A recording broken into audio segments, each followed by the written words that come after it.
One of the most famous essays about writing is Anna Lamot's Shitty First Drafts. It's also why I use this word at the title of this video. First draft. Can it be perfect, or is it okay to write a shitty draft? Now, what Anna Lamott says is that she is a very established author and she has many friends, and they all write shitty first drafts. The first draft is very, very bad. It has a lot of mistakes. It needs to be edited thoroughly. She explained her process. She says the first draft is you put down your material, whatever you have in your head, go to a conversation with friends, make all kind of crazy ideas, put it all on paper. The second draft is you put up the level of your ideas. You take what you wrote and you cut some things that are redundant, you add qualifications, you add clarifications, you make it much better. The third draft is what you call the dental draft. That's a draft where you pull out, just like you pull out a rotten tooth, you pull out the bad ideas, the bad words, you make the final corrections to your draft. So it's a multiple stage process where you start with a very bad draft and you work your way upwards. And she says that that's a proper way to write, but she also mentions that not everybody writes this way, just a majority of the good authors. There are also authors that are able to produce a first draft that is perfect. Now you may ask me, I'm a beginner. I want to become a better writer. I know it's a process that takes years. I need to know who I should emulate. What should be my aspirations? How do I improve? Should I aspire to write a very shitty first draft and edit my way through there? Or should I try to make my first draft as perfect as possible and then there's less editing going on in later stages? Now, what I want to do in this video is I want to present two lawyers for each of these claims. So we have on one side Verlin Klinkenberg, the author of several short sentences about writing, who is a strong advocate of writing a perfect first draft. It needs to be as perfect as you can make it. On the other hand, we have William Zinsser, the author of On Writing Well, who says we should aspire to edit all the time. So the first draft can be very bad, and the second draft can be bad as well, but you edit continuously, an endless cycle of editing. So Zinsser, I think, would agree with Anne Lamott and the idea that you start with a very shitty draft and you edit your way from there. Who is right? Who is a better teacher for you? That is the purpose of this video. My name is Shai Dotan. I'm Associate Professor of International and Public Law at the University of Copenhagen Faculty of Law, and the purpose of this series of lectures is to help you improve your English. Let's start with the strongest advocate of perfect first drafts, Verlin Klinkenberg, in his book Several Short Sentences About Writing. First of all, before we go to the argument, I will say that this is one of the most unique books I've ever read, because it's a book that is written entirely in one sentence paragraphs. Every paragraph is a sentence. Every sentence is a paragraph. And that's something almost unbelievable. I mean, you would imagine if I would present it as like that it would be almost an unreadable book. Paragraphs would be pathetically small, they would not combine together well, but they combine very, very well, and the reading is very fluent. And that's exactly the genius of Verlin Klinkenberg. His philosophy is your job as a writer is to produce sentences, one after another, perfect sentences. You don't try to combine the sentences together. In essence, you are building just like the great walls of the Inca without any mortar. Every sentence is kind of a stone, it can be very, very big and shaped differently, but it all fits together miraculously. What bad writers do, according to Verlin Klinkenberg, is they produce imperfect sentences, but then need a lot of mortar to connect them, just like stones in a castle. And he says, produce sentences that are perfect and focus on sentences. And your first draft should be as perfect as possible. And why is that? Klinkenberg is saying that the first draft is sticky. So if you write something that is bad in the first draft, you will not be able to root it out in the second draft and the third draft and so on. As much as you will try to change it, the mistakes and the imperfections will remain. And that's exactly what he argues against. So he says, before you start to write, don't even draft your writing. Don't write bullet points for yourself, because this will also mislead you. Think, meditate until you're ready to write one perfect sentence. When you think about the next perfect sentence, and you write it one after the other. And that's how you're going to produce the best and most perfect writing that you can.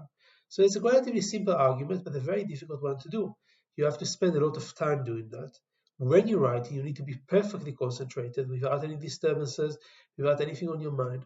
And that's how you're going to be able to progress step after step towards the most perfect writing possible. On the other corner, in this boxing match towards better writing, we have William Zinsser. His book on writing well, he explains that editing never ends. One of the things I like about the book is I have one of the latest editions of the book, and he adds a page from a previous edition and shows how he edited it with real marks in red ink on the page, and almost every sentence is changed. Now, he's one of the best writers that ever was. He edited this draft 10 times before the first edition came in. Then, of course, there were many other editors that read it. And then, even after 20 editions, he continues to edit it again and again. So editing never ends. And one is left to wonder, is any edit always an improvement? Because this would seem almost strange, that you can infinitely improve something to such a level. So maybe edits are not always leading to improvements, but they're trying to maintain a very high level of a draft that is living and progressing and growing. And the best way I could think about it when I speak about the growth of these drafts is the same way as some bodybuilders train. So you train in a way that you are bulking, so you add on weight and you also add on muscle. You eat a lot, you lift a lot of high weights, and then you are a period in which you are cutting, in which you are losing weight and you are trying to lose all the fat, and some of the muscle inevitably gets lost along the way. So when you are adding a paragraph or adding a sentence here or there, you're adding new ideas to your draft. You're constantly making it deeper, more examples, more ideas, extending it as much as possible. But when you edit it and when you cut words out, you cut some ideas out, you make things even, you cut all the fat out of a draft. So Zinsser is for this endless process. Just like a bodybuilder does it all their life, some people do it when they take very large, long sessions of bulking and cutting. I would try to, even within a week, have periods in which I exercise a lot, eating a lot, then periods in which I would do a little bit more aerobic, run, and try to maintain my current weight, if not lose a little bit weight. So I do the same with my drafts. So for me, the editing and the writing is a continuous process that is very, very fast. So I would constantly shift between editing and writing. I would sit down, I would write a paragraph, and immediately I would go back and edit it. So I don't wait until I've written 10 pages. I will edit the paragraph, and I edit the page, then I edit the subchapter, then I edit the chapter. So I continuously go between writing and editing, and even though the cycles of bulking the text with more muscle and cutting out the fat and the mistakes are very frequent, you can definitely see that these are different circles. It's not like I do what Klinkenberg suggests, that I would meditate before every sentence. I do exactly the opposite. Even before I start to write, I always write for myself bullet points and ideas of what I plan to do. So I'm already anchored in certain ideas. And this is something that Klinkenberg would say is not a good thing. Because Klinkenberg would say if you do that, then your mistakes that you have started off with the bullet point will remain and will poison your draft when you edit it again and again and again. And as even if you do it forever, like Zinsser advocates, you would still have imperfect drafts. So what should you do? You see that Zinsser's method is perhaps a little bit quicker, it's more engaging, it can prevent writer's block. The final product probably will be a little bit better with what Klinkenberg is describing, because you would avoid the sticky mistakes that will stay. What do I recommend to you? These are two great mentors of writing. I learned a lot from both of them. Who do I choose and why? My own personal decision is clear. I support Zinsser over Klinkenberg. I think the draft should be edited and edited and edited. I don't think the first draft should be perfect. And there are 4 reasons why I think that is the case. The first reason is that you will simply write more, much, much, much more if you adopt Zinsser's advice. Because even though you may be tired a lot of time during the day, you may have distractions, you will almost never find a time when you are completely at peace. meditating in the lotus position and producing perfect sentences. I don't have times like this in my day for many, many years.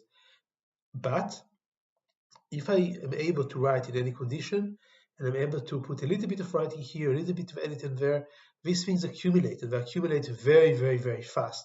Just think about it. If you write 2 pages a day and manage to publish them, and academics at my level, I mean, once you got tenure, we usually are able to publish everything that we write. It may take time, it may not be the best venue, but we publish everything that we write. You just need to produce 2 pages a day, and you can write like Richard Posner.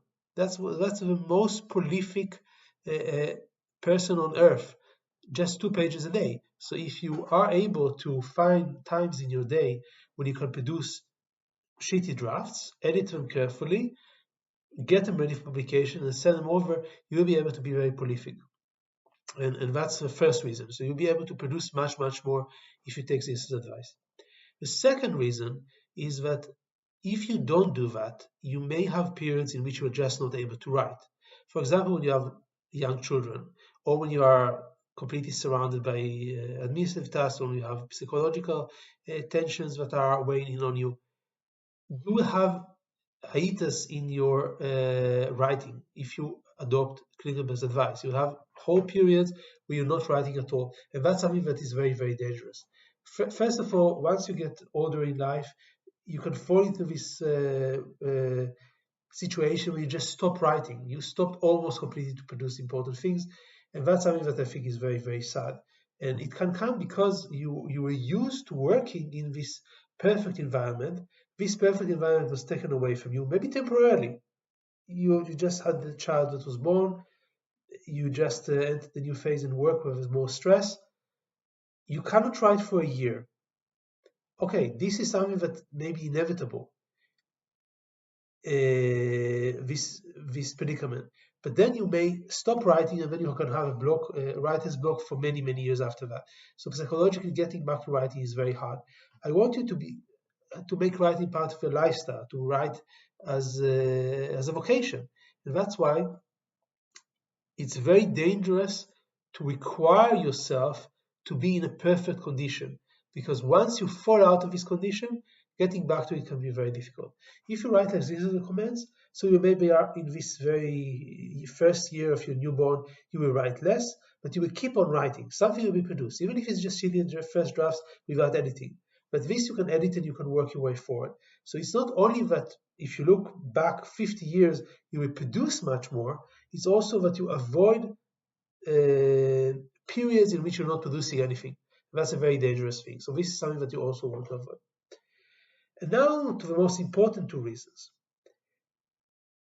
Klingenberg says you can write in a perfect form with perfectly crafted sentences without words like but or yet or however that show and signal to the readers where you're going, because the readers know where you're going because your sentences are perfect. Now, this may be a very good prose aesthetically, but it may also be prose that is very hard to read.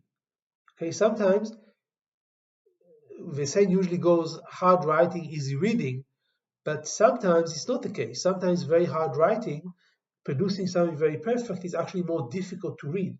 So you have to realize that also your reader is not looking for gems all the time. They're looking for something that is very easy to read. So if you give them a draft that started as a shitty draft, was edited very thoroughly, has a lot of connectors, connecting words, and a lot of cues that show where the text is going, they are going to be able to read it more easily. So even if they are also stressed, overworked, tired, have a short time to give to it, they will still be able to understand it. So this is something that I cannot prove. You can view it as some kind of an hypothesis, but my impression is that if you write imperfect drafts, edited very, very, very carefully, you are producing exactly the kind of cues that are useful for the reader, because the same signposts that you're using as you're editing are the signposts that are helping the reader to read you very quickly and to understand you easily. So that's the third reason why you should follow this advice and produce a shitty first draft and then edit it carefully. The fourth reason is the most important. This reason is that if you are all the time trying to produce perfect drafts, You're focusing too much on the aesthetics of a language and not enough on your ideas. You're not really trying to break boundaries. If you're making an argument that is very, very complicated, very unique, very novel, it's going to look bad at first because nobody thought about it before. So it's not going to be very aesthetic. The sentences are not going to be perfect. So if you want to be able to write ideas that are novel and innovating and constantly developing in new directions, you need to allow yourself the freedom to write a shitty first drafts. And that's exactly why we use bullet points, for example, when you write. We have some kind of a turbulence of ideas in our head. We don't know exactly what to do with it. Put a little bit on the paper. Give yourself some cues, some words, some sentences to hang on to, and then it will come together. The first draft will not be ready, but then the second and the third draft will become much better. I believe that what Kierkegaard is doing is thinking about language mostly as a method of aesthetics, something that is beautiful, something that is sublime. My perspective is language is first of all a method of thinking. You need the writing in order to push your thinking forward. Second is for a method of communicating. As I just said in the last reason, I think you'll be able to communicate much better. But for me, the thinking is the most important. You want to be able to think in leaps and bounds. You want to be able to think innovative ideas. And for that, you need to be able to produce shitty drafts because you cannot think about these innovative, great ideas as perfect sentences at the start. Maybe not even later. Maybe Kierkegaard is right. You will have some sticky drafts and your sentences will not be perfect. Your ideas will not be perfect, but they will probably be more readable and they will certainly be more interesting, more unique, more authentic, and more innovative.